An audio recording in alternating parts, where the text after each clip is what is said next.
to see you. Hi, good morning. How are you? Thanks. Vegas. Yes, we're here. Just did the PeopleTech conference yesterday. So just wanted to talk to you a little bit today, touch on a little bit of your background. I know a little bit about what you've done in the past, but I'd love to hear from you some more about what you do. Sure. Leading the people function at 23andMe. Been there almost about 2 years. And then prior to that, I was at Netflix and Tesla for a few years, and then spent about 16 years at a company called Stryker, a medical device company. And then prior to that, I was in the military. I was a naval officer. So I did a couple tours in the Middle East, and that's where I learned a lot about leadership. Background there. Yeah. Some of the things I know, just talking to you about the people space and why this is of interest to you. Specifically, I'd love to know, with the different experiences you've had professionally and obviously personally, why the people space? Yeah, the truth is I actually ended up in HR because I would complain about HR all the time. HR was always like kind of a no department and all about rules and more like the principal's office. And finally, this is when I was running operations at a company called Stryker. And finally our president said, all right, you're going to keep complaining, show us how we should do it. And so for me, going into HR, aside from complaining about it originally, was an opportunity to try a different approach to HR, a little more operational, but also make it, at the time, as I mentioned, it was like a no department. And this should be an enabler. This should be a function that enables people. And what I found quickly in being HR was it paralleled very well with my coaching career. I was coaching the lacrosse team at Stanford, and I found whether coaching kids or coaching college student athletes, very similar parallels between that and managing and in HR. And so for me, I just kind of fell in love with it after I started doing it for a while, because it was really the department of coaching and an opportunity to coach your employees and help them grow. So at the time when you made that choice, okay, I want to get involved with the no department, right? The department that nobody wants to be in at the time. Did you have examples of leaders where you said they're using this department to enable people? Or did you see the vision of this department could do this, and this is what you believe it should do, and you chose to jump in and make a change? I did not have examples of HR leaders. I really didn't know much about HR, and to be quite honest, the first HR conference I went to was a lot different than this. Everybody was talking about getting their seat at the table, and how do we show that we're a value add to the business. And I would kind of sit there and say, well, sit down and show value. Right. So what I did have, though, is great examples of leaders that I had seen, whether in that company and then prior to that in the military, and just seeing how great leaders actually drive and motivate their teams. And to me, that was if we could replicate that and use the HR function to actually grow leaders like that throughout the company, I knew that could be super powerful. That's just amazing when I think about that you had that vision for a department that was a no department, that you saw, but wait, this is the hub of the wheel. This is the department that's handling the people. And you envisioned a different way to do that. I know you and I have historically talked about servant leadership, and we've had a lot of discussions about the thought leadership, your thought leadership, and my experience in thought leadership around that in particular. Tell me a little bit about thought leadership and how that, why that's important to you. Yeah, I mean, I didn't really, when I learned servant leadership, I didn't know it was called servant leadership. In the military, you learn pretty quickly. I went to a naval officer school in Newport, Rhode Island, and we learned everything about tomahawks to navigating through, treacherous waters to piracy to all these things. I don't remember any of that. Amazing. What I remember is your job is to take care of your people, and it was actually written up on the wall: take care of your people. And so, the number one thing coming out and becoming an officer was all about taking care of your people. And my job as an officer was to serve my team, not the other way around. And the military does a wonderful job. Again, they don't call it servant leadership, but they do a wonderful job of just kind of teaching that premise of you're here to serve your team and to take care of your people, as simple as it sounds. So you bring that into your roles today. Let's talk about that a little bit, but also what organizations do you see that working for and which ones do you not? And how has that worked for you in your roles, and what do you think for other people? I mean, honestly, I think it works in all functions and all organizations. I mean, it's really, servant leadership isn't about, just doing everything your team says. It's your passion comes from helping your team grow as individuals and as a team versus just doing their work. And so you can use that. I've used that in manufacturing populations at Tesla, where, we would teach our production supervisors this leadership philosophy, because their job was, if you imagine a manufacturing associate who is doing repetitive tasks every day, maybe putting the door on the car or something, and the servant leader's job, the production supervisor's job was, how do I connect what they're doing to the overall purpose of the company? And so I've seen that in manufacturing organizations work well. I've seen it work really well in tech organizations, because at the end of the day, like, we all want to grow as individuals, and if you have a boss who feels that their primary responsibility is to help you grow as an individual, that's super engaging. That is super engaging. So I'm kind of hearing you say it's not just this is the work we do, this is the work we do because of some greater reason. Connecting the why. And so, like, I think there's sometimes a misnomer around this word servant leadership, and maybe we'll come up with a better name, but we'll do that. Yeah, we'll figure it out. We'll figure out a better vocabulary. But it's not just like, the idea of just serve to serve. Yeah. Serving can mean like being tough on them, tough love. Serve is, but at the end of the day, your primary driver as a manager, as a leader, is to help them grow. And if you can help them grow and collectively the team grows, you can achieve incredible business results. I mean, we've seen all the data, and it works. Yeah, that's amazing. What kind of, you mentioned your role at Tesla, Netflix, and obviously you're at 23andMe now. Servant leadership or not, like, what is your greatest learning from being a people leader within those organizations, or how have you used certain skills to lead? Yeah. Lots of lessons learned. I mean, as we all know, this is a function that's, the HR function is actually like the perfect epitome to me of servant leadership, because you don't go into HR if you have a big ego. Or typically, if you do, because all we do in HR is hear a bunch of, we don't hear good news all day. Yes. Leadership, particularly HR leadership, is about bad news, right? I'm never going into the office and somebody says, Mark, everybody's happy, we have amazing leaders, and they're just so happy with their pay. No, it never happens. Like, it's always like, I've done it all, I've achieved yeah, it. I'm good. I'm just going to kick back and go back to Vegas. Right, yeah. But for me, HR is like this epitome of servant leadership, because if we can emulate this in HR, and I know there's like some people think, well, we don't want HR to be subservient. It's not being subservient. No. It's really setting that example of servant leadership in your department, and then emulating that and showing other leaders how you can do that. And I think for me, learning that, HR it's not about you. HR is not about HR. Like, we're not the ones that are up on stage like getting the awards. That's not us. It's the employees. Yeah. We're pushing them out in front of us. And so I think, like, probably the biggest lessons learned, and something I tell everybody when they go into a leadership position, whether it's a supervisor role or a director level role or whatnot, is it's not about you anymore. So, if you want to continue to advance, it's about those 5, 10, 15, 20, 100 people that are under you in the org chart. And it sounds like, just given your background, that you did start in the military and then moved into these roles and identified quite as a visionary kind of what the HR and people space should be. It sounded like that application of servant leadership and that approach to organizational culture really clicked for you early on and then has evolved. Are there any key moments where you feel like it's evolved further, or where do you see this going in the future? Lots of key moments. I mean, I think, probably, there's the soft stuff of HR we do. I think what I've learned more and more over the past few years, particularly at Tesla, was working for a founder CEO that didn't really necessarily want to hear about soft stuff. We also have to have the data, and we've got to speak the language of business and have the data. And so, at Tesla, as an example, we had retention challenges. It's a tough place to work. And if I were to just walk into Elon and say, hey, some people are thinking about leaving, he'd tell me to get out of there. But then we actually had the data to show the hot spots of the organization, and kind of taking that soft stuff and putting it into hard data. I think that's been a lesson learned over the years, is like, our job is also to bring the data to the table around people. Because if you're going to bring people to the conversation, if you're talking to a CEO sometimes, that maybe that's not their first thought. Yeah. They may say it is. A lot of CEOs say people are our greatest asset and all that. It's often, though, just words. It's just having the data to back that up, and then showing that, like, when we have great managers that are emulating this idea of servant leadership and they have more engaged teams, look at the results they're getting. And that takes time to show that correlation. I mean, we all know it in the HR space because we talk about it all the time.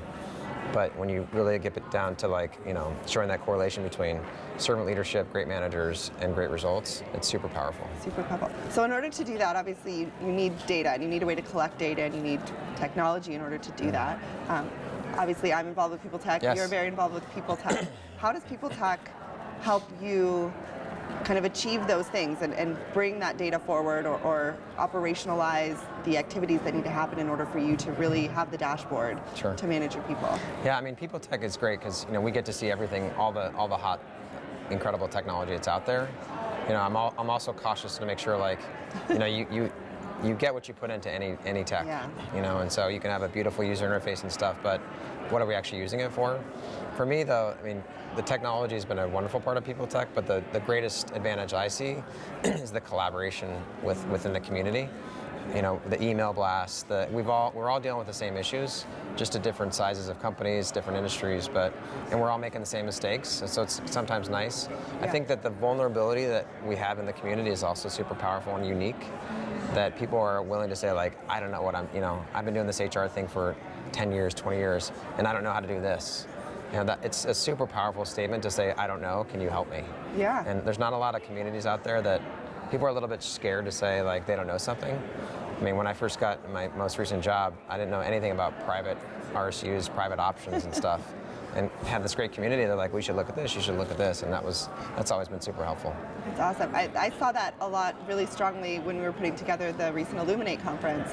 We actually went out to leaders, yourself included, you and I did a presentation there, but what we asked was, what should we talk about, what should we avoid talking about? And overwhelmingly, a lot of the response was, please don't ever present something as 100% true, right. or 100% baked. Yeah. And please dive into the areas where things didn't work, because that's the most value add. Yeah, absolutely. Really, really honor kind of the fact that our leaders do come to the table with that vulnerability and that interest to share, hey, this is what I did in diversity and inclusion and it didn't work. It didn't work, yeah. Don't do that. And I think that vulnerability piece within the community, though, is a good example if we can bring that back as HR leaders to our other leaders and to show them it's okay to be vulnerable. Yeah. And I think that also goes back to servant leadership. Yeah, great. I don't have all the answers, Yeah. In fact, I don't have most of the answers. How do I lean on the My other job people is to to make that happen? hire people that are smarter than me, and that's pretty easy now these days. That's awesome. I mean, what you see everything going. I mean, you have an amazing lens of PeopleTech, and what do you see as the biggest opportunities, challenges? We're talking about future of work here. What are themes that you see that are the kind of hot ones? So it's really interesting for me, kind of when I look at my involvement with PeopleTech, and I'll give you some background, how I ended up here. When I look back on my involvement with technology, and especially within startups in Silicon Valley, my space really started where I was picky from the beginning. I was picky about where I wanted to spend my time and how I wanted my day to look. My background is historically around customer success, operations, product, because that drives and connects with people. Yeah. And I was in healthcare, I was in big data and search technologies, I was in the HR and people space and the technologies there. And every time I was choosing which role I wanted to go into, I really came back to is this the company, talking about the why in servant leadership, is this a company where I'm using my skills to make a positive impact on the world and as many people as I can. I actually most recently, before PeopleTech Partners, was with LeaveLogic, which is a company that's impacting families and individuals all over the country, soon all over the world, and they're focused on parental leave initially, and now they cover a lot of other ones, military leave included. And I chose them because it's I had recently had my daughter, and kind of went through this whole process and was thinking, people need help here. And it's often left to the employers, often left to the HR department, who typically that's not a main function for them, unless you're a really big company and you can hire a specific leave person. And so everyone involved is just trying to make do and trying to make it work. And there's technology that can help with that. And so I saw this, it was really heartwarming for me when I'm on the grind and working really hard in a startup from 5 people to not very many more than 5 people when we got acquired, but really trying to make it work. And every day we talk about oh my God, another mom just took leave and she gets to spend time with her baby, or another dad just found out he even has leave and got to go home and have this amazing bonding experience. And we're getting pictures of babies, and just that was so awesome. And then LeaveLogic is off and running and super successful, and I came back to Kara and Robbie and started working with PeopleTech more closely. And for me, that mission was, I took that moment and stepped back and went, whoa, oh my God, I can now apply my skills and experiences and passion, not only to impact these employees in this area, these parent employees, but I can impact employers and their employees in every category. And I can support the companies that do that, and the employers, those people leaders like yourself, who want to make that difference and really do want to come to the table with people first, but need the data, need the technology, need to do that.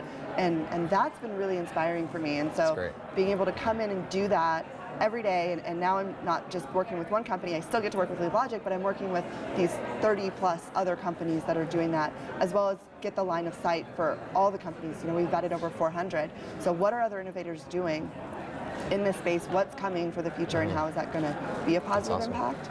And so that's what I see in my zone of control. And how do I, get the thought leadership of other leaders out there into the world so that, they can help others get ahead of the curve on problems that are going to rise, or technologies that they can use to impact and help other people. So I hope that's great. That's awesome. You're hired. I know. So I know you've kind of had some interaction with a lot of our companies lately, Hone being one of them. I'm really excited about what they're doing. My understanding of the work that they do is that they help companies create opportunities for manager training across their entire workforce. So even if they're a distributed team or remote team or anything like that, they can support training that is the quality and level that they would want all employees to have for everyone. And just when I met with them, the thing that I said is like, don't just sell yourself on remote, because like remote can be across the street. Like it doesn't have to be remote teams the way we always look at remote teams. So scalable manager training is needed for every company out there, no doubt. It's interesting. I think remote work, it's kind of this seesaw in terms of like, yes, let everybody work remotely, and then you're seeing sometimes, with Yahoo happened a few years ago, like everybody's got to come back into the office. And I think it really depends on the size and stage of the company. When we've debated this at 23andMe for a while, because we'll say like, well, we want everybody here. And say, well, there's enough technology where you can communicate without having, those hallway conversations. You can have them via other video conferencing things. I think the way, at least in the Bay Area, the way that things are happening with housing and traffic, companies have got to get more supportive of remote work. If you want to get real talent, it can be sitting in Vegas or Hawaii or any other sunny place. It's got to be in a sunny place. So. Well, what about the ski bunnies? The ski bunnies too. We've got our Aspens and our Whisper. But the one trend I have seen is, and there may be data or not on this, is a lot of the remote workers start in the home office, and then they're kind of given permission once they've proven themselves to go work remotely. Yes. Some of the things that I see with this, so I've had the immense privilege of being a remote worker for almost 4 or 5 years now, part-time to full-time. LeapLogic is a fully remote distributed team. From day one, I was a remote employee. PeopleTech Partners, we have a virtual headquarters, so I coordinate with everybody from my home office as well. Not only do I see the value of the time I can spend actually working. I was in the Bay Area commuting. My office was like 10 miles away, and it was a 45-minute drive on a good day. And that was one way, so an hour and a half. I actually pioneered remote work at one of the startups I worked at in the healthcare space. They were very against it, and we actually had all in-office team. Everybody needed to have their butt in the chair every day, show the face, do the thing, and I pioneered it from actually a talent war problem. We were very niche, and I needed someone like Brianna in Portland or like James in San Diego, and I spent 6 months trying to find those people before I finally just went in and said, can I just hire Brianna in Portland and James in Southern California, because they're the people I need, and how can we make this work? And then I had to figure out, again, that was 6 years ago, I had to figure out, how do we make a remote team work when you've got this integration between the two?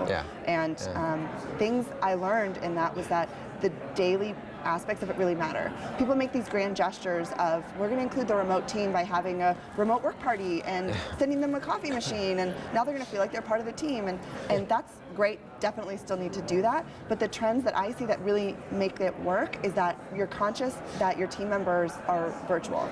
And on the phone calls, when they're just that voice coming out of the center of the conference line, you're not ignoring them and having these conversations around them and over them. They're a part of that. They're integrated into it.